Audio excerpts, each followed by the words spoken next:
ये डरावनी कहानी है मननंगल की, जो माँ के पेट से अजन्मे बच्चों को खा जाती थी। और ये कहानी शुरू होती है फिलीपींस के एक छोटे से शहर में, जहाँ हमारी मुख्य किरदार मरिया अपने मंगेतर से शादी करने वाली है, जिसे वो बहुत प्यार करती है। लेकिन बदकिस्मती से उसका होने वाला दूल्हा लापता हो जाता है और कोई उसे ढूंढ भी नहीं पाता। परेशान और घबराई हुई मरिया को हाथ पर हाथ रखकर बैठना बिल्कुल गवारा नहीं था, तो वो अपने होने वाले पति को ढूंढने निकल पड़ी। आखिरकार उसे वो मिल जाता है, लेकिन एक दूसरी औरत की बाहों। और सबसे बुरी बात, वो दूसरी औरत उसके बच्चे की माँ बनने वाली थी। वो मरिया को धोखा दे रहा था, लेकिन इस सब के बावजूद भी मरिया ने सच्चाई मानने से इनकार कर दिया और अपने मंगेतर से उसके पास वापस आने की भीख मांगने लगी। प्लीज मेरे पास वापस आ जाओ, तुम तो मुझसे प्यार करते थे। मगर उस धोखेबाज जोड़ी पर कोई असर नहीं पड़ा। उन्होंने उसकी बेइज्जती करके उसे घर से बाहर निकाल दिया। मैं हार नहीं मानूंगी। अगले दिन जब मरिया लौटी तो वो दोनों दूर जा चुके थे ताकि वो उन्हें ढूंढ ना पाए। तब इस दिल जली औरत ने खुद को इतना कोसा कि वो बन गई मननंगल। मुझे पंख दो ताकि मैं उन्हें ढूंढ पाऊं। मेरी जीभ को इतनी ताकत दो कि मैं उन्हें अपना दर्द बता पाऊं। मुझे मेरा बदला लेने दो। मैं दुनिया की सारी खुशियाँ छोड़ दूंगी। मैं कसम खाती हूँ, अगर मुझे वो सब मिल जाए जो मुझे चाहिए। उसके अंदर का दर्द और गुस्सा इतना शक्तिशाली था कि उसके शरीर के 2 टुकड़े हो गए। उसकी पीठ से चमगादड़ जैसे पंख उड़कर बाहर आए। उसकी जीभ बहुत लंबी और ताकतवर बन गई। मरिया एक खौफनाक और शक्तिशाली इंद्रियों वाली राक्षसी बन चुकी थी।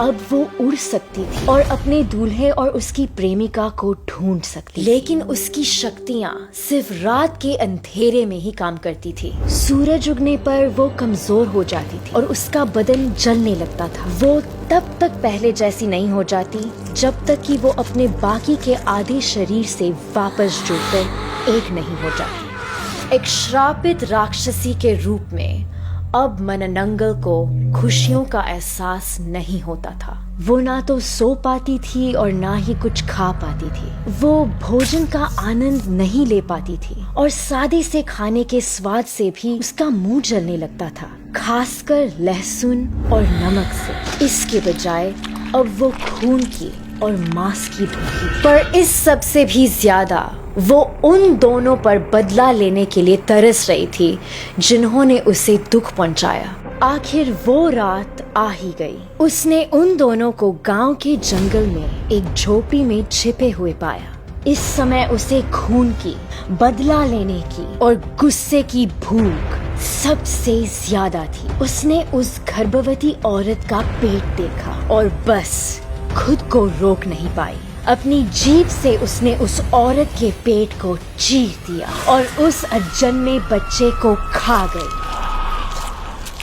वो अपने प्रेमी का दिल भी चीरने वाली थी, पर तभी उगते सूरज की रोशनी से उसका शरीर जलने लगा। उसे अपने निचले शरीर के पास वापस जाना पड़ा और वो वहाँ से चली गई। जब उस आदमी की नींद खुली तो वो अपनी मरी हुई पत्नी और बच्चे के टुकड़े देखकर सदमे में पड़ गया। किसी तरह उसने दोनों का अंतिम संस्कार किया, पर उसे जरा भी अंदाजा नहीं था कि ये सब मरिया ने किया है। एक दिन मरिया अपने प्रेमी के पास दोबारा आई और उसका दुख बांटने का दिखावा करने लगी। फिर से मेरे हो जाओ, मैं तुम्हारा ख्याल रखूंगी, मैं तुम्हें आगे बढ़ने में मदद करूंगी। वो बहुत अकेला और उदास था, इसलिए उसकी बात मान गया और उसे अपने नए घर में रहने के लिए बुलाया। पर इस बार उसे मरिया का बर्ताव थोड़ा अजीब लगा। उसने देखा कि एक दिन गलती से लहसुन छूने पर से उसके हाथ पर छाले पड़ गए। जब उसने मरिया को नमक वाला खाना खिलाया तो उसे खून की उल्टी हो गई। और इससे भी बुरा तब हुआ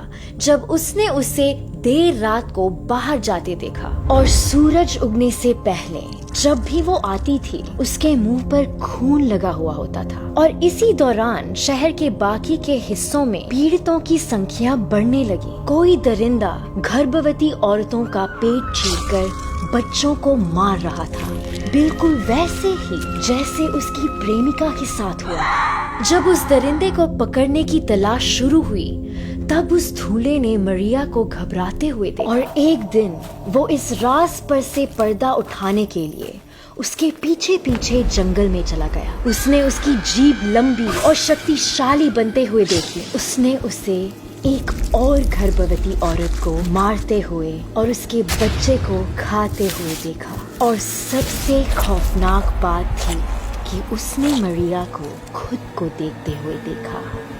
तुम्हारी वजह से मैं ऐसी बन गई हूँ। लेकिन वो वहाँ से किसी तरह बचकर भाग निकला और दौड़ते हुए उसे कुछ उपाय सूझा। वो एक घर में घुसा और वहाँ से नमक का डब्बा और लहसुन का लंबा सा गुच्छा ले लिया। फिर वो भागकर वहाँ पहुँचा जहाँ मरिया का बाकी का आधा शरीर था और पूरा नमक का डब्बा उस पर उड़ेल दिया। मरिया दर्द से चीखती हुई वहाँ पहुँची। उसे अपने शरीर का नमक से जलने का एहसास हो रहा था। वो उस पर हमला करने की कोशिश करने लगी पर उसके गर्दन में टंगे लहसुन के गुच्छे से उसका हाथ जल गया। तब गांव के लोग उसकी चीखों से उठकर वहां आए। वो ये सब देखकर डर गए कि उनकी आंखों के सामने एक भयानक ताकतवर राक्षसी थी जिसे वो ढूंढ रहे थे और वो उन्हीं के बीच में रह रही थी। मगर जैसे जैसे सूरज चढ़ता गया उसकी ताकत कमजोर होती गई। अब उसके पास छिपने की कोई जगह नहीं थी। नहीं, ये नहीं हो सकता। मरिया जलने लगी। उसकी चीखें ऐसी थीं मानो उसके गले से आग की लपटें निकल रही हैं। उसकी टांगें जल गई। उसके पैर इतनी तेजी से जले कि वो उसको संभाल नहीं सके।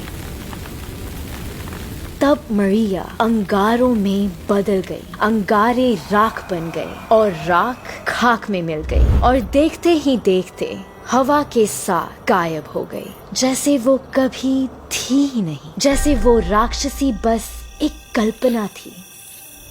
लेकिन गांव के लोग उसे कभी नहीं भूले। वो बार बार ये कहानी सुनाते रहे प्रेमियों को, बच्चों को, उन्हें डराने के लिए नहीं, बस याद दिलाने के लिए कि वो अच्छे इंसान बने, अपने प्यार करने वालों को कभी धोखा ना दें, कभी बदले की भावना अपने मन में ना लाएं। नाइट फैम, ये ऐसी कहानी है जिसे सभी को सुनना चाहिए और इससे डरना भी चाहिए।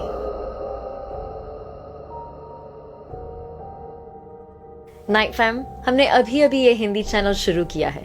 अगर आपको हमारे वीडियोस पसंद आ रहे हैं तो प्लीज फॉलो करना ना भूलें।